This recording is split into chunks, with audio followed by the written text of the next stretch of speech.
नमस्कार विद्यार्थी मित्रांनो, ओयासिस करिअर पॉईंटच्या यूट्यूब चॅनलमध्ये आपलं स्वागत आहे। या व्हिडिओमध्ये आपण पाहणार आहोत महा-टी-ई-टी पेपर क्रमांक 1 व पेपर क्रमांक 2 साठी अत्यंत महत्त्वाचा असणारा विषय म्हणजे मराठी व्याकरण।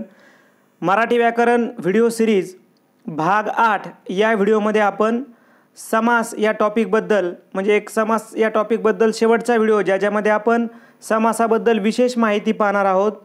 समासाचे 4 प्रकार, त्याचबरोबर सामासिक शब्दाचा विग्रह कसा करायचा, त्याचबरोबर एकाच सामासिक शब्दाचा वेगळ्या पद्धतीने विग्रह कसा केला जातो, सामासिक शब्दाची संधी होते की नाही, त्याचबरोबर अनेक वचन एकवचन सामासिक शब्दाचं कसं करायचं या संदर्भाने देखील चर्चा आपण या व्हिडिओमध्ये करणार आहोत। व व्हिडिओच्या शेवटी काही सराव प्रश्नांवर देखील आपण चर्चा करू जी येणाऱ्या एक्झामसाठी तुम्हाला उपयुक्त ठरेल। आपण या अगोदर जे समासाचे प्रमुख 4 प्रकार आहेत, अव्ययी भाव समास, तत्पुरुष समास, द्वंद्व समास आणि बहुव्रीही समास, याबद्दल आपण स्वतंत्र माहिती घेतली।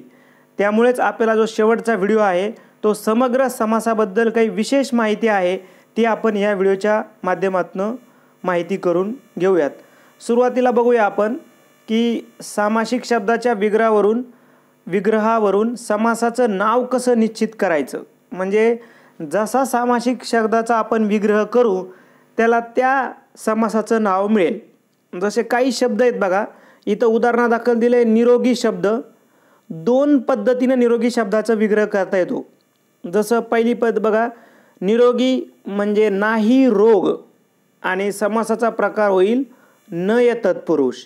आता इथे नि हा अभावदर्शक उपसर्ग लागला, पण दुसरं पद महत्त्वाचं आहे म्हणून तत्पुरुष इथे समजून घ्यायला हवं। पण आपण जर दुसऱ्या पद्धतीने विग्रह केला, नाही रोग ज्याला असा तो, आता इथं पण नि हा अभावदर्शकच उपसर्ग आहे, मात्र इथं तिसऱ्या पदाचा बोध होतो असा की ज्याला रोग नाही असा तो, म्हणजे तिसऱ्या पदाचा बोध होतो म्हणून इथं नय बहुव्रीही असं म्हणावं लागेल। ठीक आहे, म्हणजे सामासिक शब्द एकच, मात्र तो प्रकार त्याच्या विग्रहावरून इथं ठरणार आहे। एखादा जर तुम्हाला क्लिष्ट प्रश्न आला की दिलेले विग्रह ओळखा त्यावरून समास ओळखा, तर तुम्हाला ते माहीत असणं गरजेचं आहे। त्यानंतर गावदेवी, गावाची देवी, गावाची देवी बघा, ची प्रत्यय लागला, षष्ठी तत्पुरुष, कारण षष्ठीचे प्रत्यय चाचीचे। गावदेवीचाच आपण दुसऱ्या पद्धतीने विग्रह करू शकतो, गावातील देवी म्हणजे सप्तमी तत्पुरुष। आता इथे सप्तमी का, कारण तील हे ठिकाणदर्शक शब्द आहे, मग ठिकाणामुळे सप्तमी।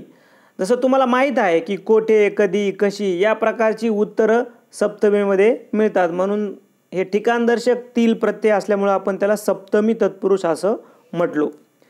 त्यानंतर अजून काही शब्द आहेत बघा, जसं चोर भय बघा, चोराचे भय षष्ठी तत्पुरुष, चे प्रत्यय म्हणून काय षष्ठी तत्पुरुष। त्यानंतर अजून दुसऱ्या पद्धतीनं चोरापासून भय, मग आता इथं बघा पासून हा प्रत्यय लागला, याच्यामध्ये ऊन हुन म्हणजे पंचमी तत्पुरुषची ती म्हणजे पंचमीची ती प्रत्यय आहेत म्हणून तो पंचमी तत्पुरुष सुद्धा गणल्या जाईल। मात्र विग्रह करेक्ट व्हायला पाहिजे, त्याच्यामध्ये ऊन हुन आपल्याला निदर्शनास आलं पाहिजे, पासून मध्ये ते दडलेलं आहे। त्यानंतर पुढे असत्य, सत्य नसलेला, नय तत्पुरुष, अभाव आहे, बरोबर आहे, अभाव आहे, सत्तेचा अभाव आहे म्हणून नय तत्पुरुष। असत्य, नाही सत्य ज्यात असे, याच्यामध्ये पण अभाव आहे परंतु तिसऱ्याच शब्दाचा बोध होतो म्हणून नय बहुव्रीही। त्यानंतर त्रिनयन, त्रिनयन विग्रह 3 डोळे द्विगु समास। त्रिनयन विग्रह बघा काय आहे, 3 आहेत डोळे असा जो, चतुर्थी बहुव्रीही। लक्षामध्ये 3 आहेत डोळे असा जो। त्यानंतर ते तुम्हाला लक्षात यायला पाहिजे की बाबा तिसऱ्या पदाचा बोध होतो, आपण विग्रह करताना तिसऱ्या पदाचा बोध झाला की काय बहुव्रीही समास। मग आता 3 डोळे, त्रिनयन कोणाला, महादेवाला म्हटलं जातं, म्हणजे तिसऱ्याच पदाचा बोध होतो आपल्याला। ठीक आहे, त्यानंतर अजून काही शब्द, व्याघ्र भय, वाघाचे भय, चे म्हणलं की षष्ठी तत्पुरुष, व्याघ्र भय वाघापासून भय, ऊन हून म्हणलं की पंचमी. ठीक आहे. त्यानंतर अजून काही शब्द आहेत बघा, जसं लक्ष्मीकांत, लक्ष्मीचा कांत, चाचीचे म्हणून षष्टी तत्पुरुष. इथं बघा लक्ष्मी आहे कांता ज्याची तो, म्हणजे बघा लक्ष्मी आहे कांता ज्याची तो, म्हणजे इथं ज्याची म्हणून मग षष्टी बहुरी. लक्षामध्ये तिसऱ्याच पदाचा इथं बोध होतो. उदाहरणार्थ कोण, तर ते विष्णू आहेत. बरोबर आहे. त्यानंतर बघा मानधन. आता मानधन 4 पद्धतीनं शब्द विग्रहित केला जातो. बघा, मानपूर्वक दिलेले धन असा जर विग्रह केला तर लुप्तपद कर्मधारे. आता याच्यामध्ये मानधन शब्दा म्हणजे विग्रह करताना आपण काय केलं, हे पूर्वक आणि दिलेले हे जे शब्द आहेत ते मानधनमध्ये डायरेक्ट काय केलेले आहेत, आपण ते लुप्त केलेले आहेत. मग आता इथं ते टाकावे लागतील आपल्याला अशा पद्धतीनं. ओके, म्हणजे विग्रह करताना आपण घातलेत आणि मानधन शब्द बोलताना आपण ते काय केलेत, ते लुप्त केलेत, म्हणून लुप्तपद कर्मधारे. त्यानंतर मानधन दुसरा विग्रह बघा कसा होतो, मान आणि धन इतर द्वंद्व. आपल्याला माहिती आहे की आणि व असे समुच्चय बोधक अव्यय ज्यामध्ये असतात त्याला आपण इतर द्वंद्व समास असं म्हणतो. त्यानंतर मानधन, मान हेच धन ज्याचे तो, म्हणजे षष्टी बहुरी, कोणीतरी वेगळाच आहे, कोणतरी असणार तो. मान हेच धन ज्याचे तो, मानधन बहुरी समास. त्यानंतर मानाचे धन षष्टी तत्पुरुष, चे चाचीचे म्हणून षष्टी तत्पुरुष. ठीक आहे. त्यानंतर आता अजून काही याच्यामध्ये काही कन्सेप्ट आहेत ते आपण अभ्यासू बघा. जसं समासातील सर्व पदे एकाच भाषेतील असावीत. 2 भाषेतली जर पद असलं तर तो सामासिक शब्द होणार नाही. जसं बघा हस्ती चांबडे, हस्ती चांबडे 2 भाषेतून शब्द आला. हस्ती, आता चांबडे मराठी असेल तर हस्ती मला वाटतं संस्कृत आहे. किंवा द्वार बेल, आता द्वार मराठी पकडला तर बेल इंग्लिश झाला. स्कूल गाडी, गाडी मराठी तर स्कूल, म्हणजे ज्यावेळेस 2 भाषा मिळून शब्द तयार झाला तर ते आपण म्हणजे त्याला आपण सामासिक शब्द मानत नाहीत. आता तुम्ही म्हणा की सर हे अभ्यासायचे का, तर तुम्हाला एखाद्या वेळेस असा प्रश्न विचारू शकतात एक्झामला की चुकीची पद्धत वापरून निर्माण झालेले सामासिक शब्द कोणते. तर अशा पद्धतीचं डाकगृह, तिथं डाकघर पाहिजे. हेड शिक्षक, तिथं मुख्य शिक्षक पाहिजे. गृह जावाई, तर इथं घर जावाई पाहिजे, अशा पद्धतीनं. ठीक आहे. त्यानंतर पुढचा मुद्दा अभ्यासू. समासातील तत्सम शब्दांची संधी होत असेल तर ती करावी. आता आपण सामासिक शब्दाची संधी करत नाही, पण तत्सम शब्द असतील व संधीच्या नियमांचे पालन जर होत असेल तर मग ती संधी आपण करू शकतो. जसं देवालय, आता देव आणि आलय दोन्ही तत्सम शब्द आहे म्हणून तुम्ही संधी करू शकता, इथं संधी होते आपल्याला बघा. लंबोदर, लंब अधिक उदर, विद्या अधिक अभ्यास, नृप अधिक आज्ञा. मग इथं योगायोगानं दोन्ही शब्द तत्सम आले म्हणून संधी होते. ठीक आहे. पण जर समजा मराठीचा जर तुम्ही विचार केला तर मराठीमध्ये संधी होणार नाही. लक्षामध्ये मराठीमध्ये संधी होणार नाही. आपण बघा आता इथं तोंड ओळख हा एक शब्द आहे, तर तोंड अधिक ओळख कुठं झाली, संधी झाली का, संधी नाही. किंवा तिला असं बी बनवू शकत नाही आपण, तोंडो ओळख असंही बनवू शकत नाही.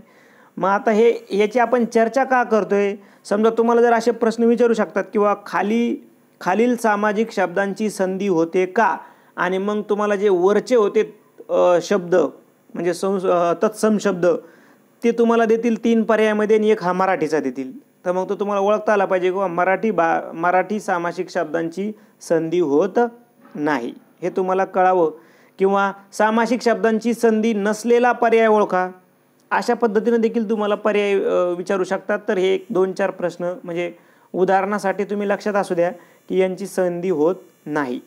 त्यानंतर आहे बघा सामासिक शब्दाचं लिंग, वचन आणि विभक्ती प्रत्यय. याचं काय सिक्वेन्स आहे किंवा याचं काय ट्रिक्स आहे ते आपल्याला कळली पाहिजे. तर बघा कोणताही सामासिक शब्द ज्यावेळेस तुम्हाला एक्झामला विचारतात की सामासिक शब्दाचं लिंग कोणतं आहे, तर एवढं लक्षात ठेवायचं की जे शेवटच्या शब्दावरून त्याचं लिंग ठरवायचं. शेवटच्या इन द सेन्स म्हणजे जे दुसरं पद आहे त्यावरून. आता इथं उदाहरण बघा खूप सारे, जसं गाय रान, तर शेवटचं पद कोणतं आहे, रान. मग आपलं सूत्र लावायचं तिथं ते रान. मग ते म्हणलं की नपुसक लिंग. डाळ वांगे, मग ते वांगे, बरोबर आहे, म्हणजे नपुसक लिंग. रान गाय, मग गाय म्हणजे ती गाय, म्हणून मग स्त्रीलिंग.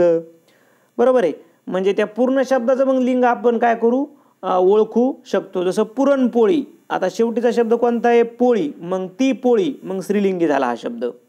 किंवा बटाटे वडा, मग आता शेवटचा शब्द कोणता आहे, वडा, मग तो वडा, मग पुल्लिंगी झाला. साखर भात, तो भात, पुल्लिंगी झाला.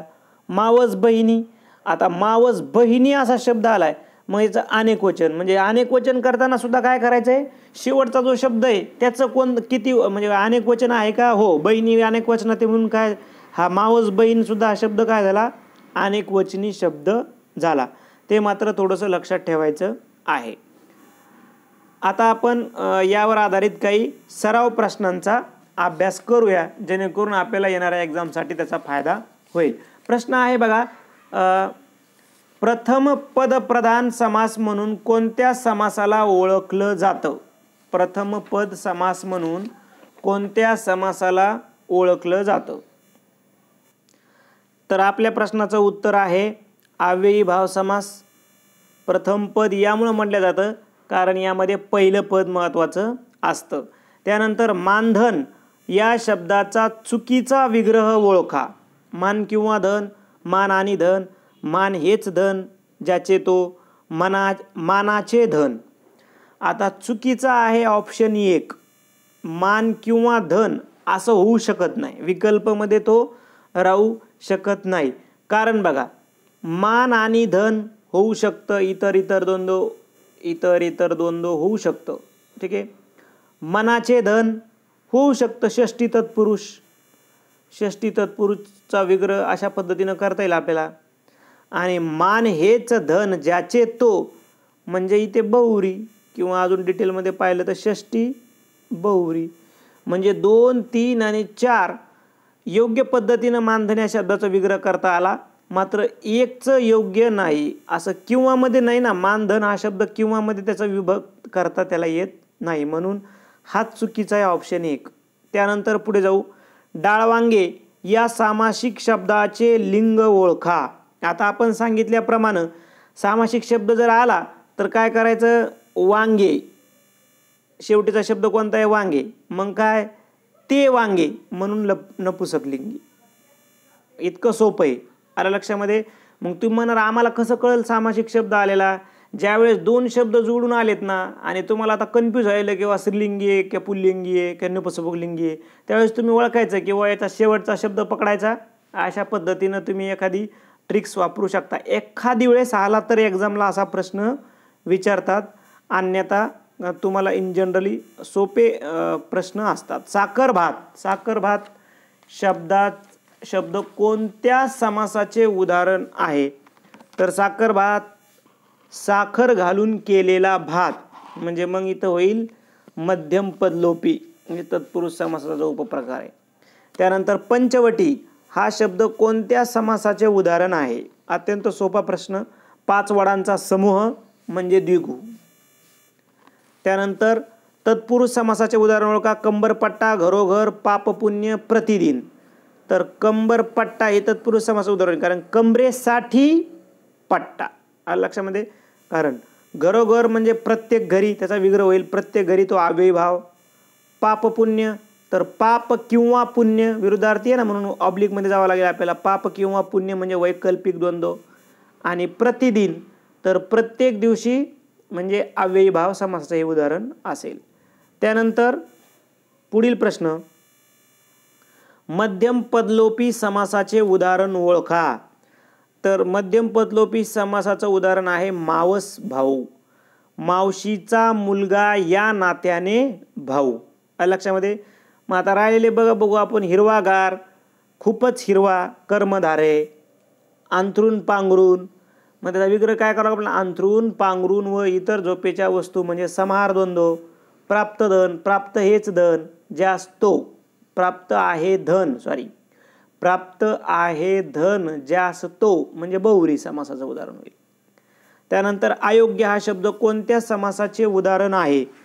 कर्मधारय, नय तत्पुरुष, उपपद तत्पुरुष, विभक्ती तत्पुरुष. तर अयोग्य म्हणजे काय, योग्य नाही ते, मग निगेटिव्ह धारणा आली याच्यामध्ये, बरोबर, लगेच नय तत्पुरुष. ठीक आहे, अभाव आला की लगेच नय ओळखायचा कोणता तरी. त्यानंतर पुढे कांदे पोहे या शब्दातील समास ओळखा. तर कांदे पोहे, मग कांदे घालून केलेले पोहे, तर तो होईल कर्मधारय. त्याच्यामध्ये उपप्रकार कोणता, मग लुप्तपद कर्मधारय समास. ठीक आहे. त्यानंतर शेवटचा प्रश्न, चुकीची पद्धत वापरून निर्माण झालेला सामासिक शब्द कोणता. स्थलांतर, डाकगृह, 3-4, सुनयना. तर डाकगृह, बघा ते डाकगृह झाला संस्कृत, डाक झाला मराठी, मग ही चुकीची पद्धत वापरलेली आहे त्यांनी आणि तो शब्द बनलेला आहे. तुम्ही जर स्थलांतर, 3-4, सुनयना हे जर शब्द बघितले तर ते बरोबर सामासिक शब्द आहे. जसं स्थलांतर म्हणजे काय, अन्य असे स्थळ म्हणजे कर्मधारय समासाचं उदाहरण आहे. 3-4 तर 3 किंवा 4 म्हणजे वैकल्पिक द्वंद्वचं उदाहरण आहे. आणि सुनयना चांगले आहे तर नयन म्हणजे डोळे असे ती, तर ते बहुव्रीही समासाचं उदाहरण आहे. डाकगृह हे चुकीचं सामासिक उदाहरण आहे. मला वाटतं येणाऱ्या एक्झामसाठी तुम्हाला या काही गोष्टी समासाबद्दलच्या निश्चितच उपयोगी पडतील. व्हिडिओ आवडला तर लाईक करा, आपल्या मित्रांना शेअर करा. त्याचबरोबर ओएसिस करिअर पॉईंटचं यूट्यूब चॅनल सबस्क्राईब करा. धन्यवाद.